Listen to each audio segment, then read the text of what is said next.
Is the Bears' backup quarterback able to get Foreman into the red zone for that touchdown opportunity? This is a valid question. We have lots of questions about Bagent, okay? Even just how to pronounce his name. Now, Bagent did, if I'm remembering correctly, lead an almost touchdown drive, but he ended up throwing an interception when he targeted DJ Moore at the end of it. But that was also against the Vikings. But this is the Raiders. Yes. I'm thinking out loud here, but I wouldn't bet on Bagent being able to provide a lot of red zone opportunities this week.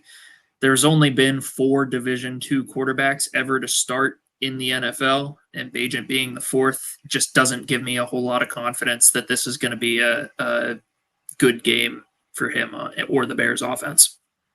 Yeah, it could get ugly, but Foreman is... I don't think the Bears are going to be completely kept out of the red zone. You're going to get some opportunity, probably just not as strong. I agree, being a little lower overall on the Bears.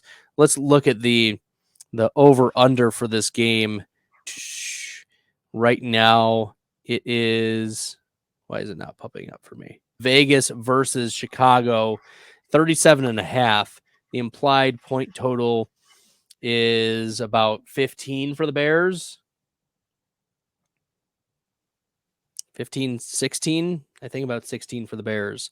So it's not nothing. It's not a nothing burger, but there is a little bit of fear. 37.5 over under is about the same as the Commanders and Giants. So I don't know how we want to interpret. Maybe that's more speaking to the Commanders and Giants, Tyrod Taylor versus Sam Howell.